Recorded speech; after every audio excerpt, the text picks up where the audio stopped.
नमस्कार, मैं डॉक्टर पीयूष वार्ष्णेय बोल रहा हूँ। मैं एडिशनल डायरेक्टर हूँ फोर्टिस हॉस्पिटल नोएडा में। आज आपको मैं प्रोस्टेट कैंसर से संबंधित जानकारी शेयर करना चाहता हूँ। प्रोस्टेट कैंसर आज की तारीख में मेल्स में होने वाला दूसरा सबसे बड़ा कैंसर है। ये कैंसर इनिशियल स्टेजेस में पता नहीं चल पाता है। ये जब मरीज़ को तकलीफ़ होती है तब पता चलता है और तब ये बहुत आगे एडवांस हो चुका होता है, जहां इसका इलाज थोड़ा मुश्किल हो जाता है। तो इसलिए 60 साल से ज़्यादा उम्र के लोगों को साल में एक बार सीरम पीएसए का टेस्ट ज़रूर कराना चाहिए।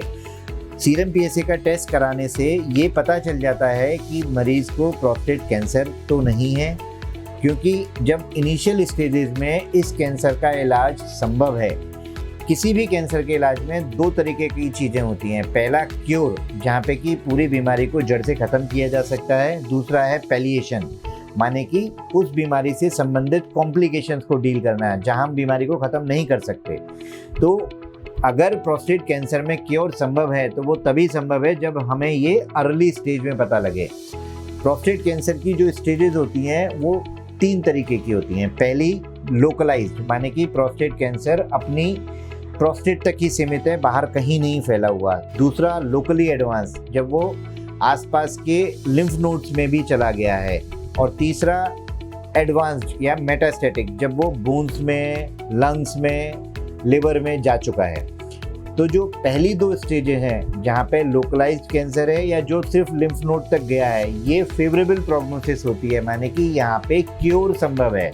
और आज की तारीख में जब से रोबोट आया है, इसमें बड़े आराम से रोबोटिक सर्जरी की जा सकती है। और रोबोटिक सर्जरी के साथ जो सबसे बड़ी 3 एडवांटेज हैं वो है कि प्रोस्टेट का एरिया नॉर्मली जब हम ओपन सर्जरीज करते थे, ओपन एरा की अगर हम बात करें, तो प्रोस्टेट का एरिया आँखों से दिखाई नहीं देता था। सिर्फ फीलिंग कर फिंगर्स के थ्रू ऑपरेट किया जाता था, क्योंकि प्रोस्टेट पेल्विस के अंदर, माने कि जो हमारा एब्डोमेन का सबसे नीचे वाला पार्ट होता है, वहाँ की तरफ ग्लैंड होती है। तो वहाँ पे प्रोस्टेट को निकालने के बाद पेशाब के रास्ते को पेशाब की थैली से दोबारा जोड़ना पड़ता है, जो कि ओपन सर्जरी में बड़ी मुश्किल से हो पाता था।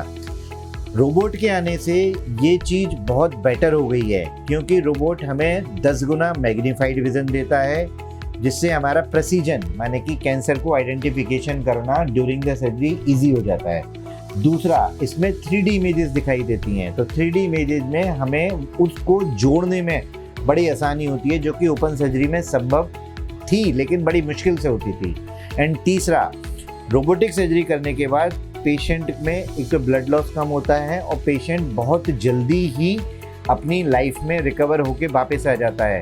और इसका जो सबसे बड़ा एडवांटेज है वो ये है कि जो पेशेंट की ओपन सर्जरी होती है, उस पेशेंट की यूरिनरी कंट्रोल और सेक्सुअल परफॉर्मेंस की जो ताकत होती है, वो ताकत आफ्टर ओपन सर्जरी काफ़ी कम हो जाती है। लेकिन रोबोटिक सर्जरी में क्योंकि एक एक नर्व्स और एक एक वेसल्स इजीली और मैग्नीफाइड दिखाई देती है, तो इन पेशेंट्स की जो यूरिन कंट्रोल करने की पावर है और सेक्स करने की पावर है वो मेंटेन रहती है।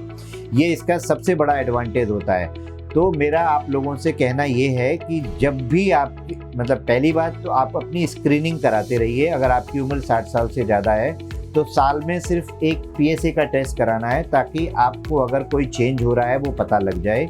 दूसरा, जब भी आपको ऐसा लगे कि हाँ मेरा पीएसए बढ़ रहा है, तो आप अपने नियरेस्ट यूरोलॉजिस्ट से संपर्क कीजिए और उनसे उस विषय में जानकारी प्राप्त कीजिए। धन्यवाद।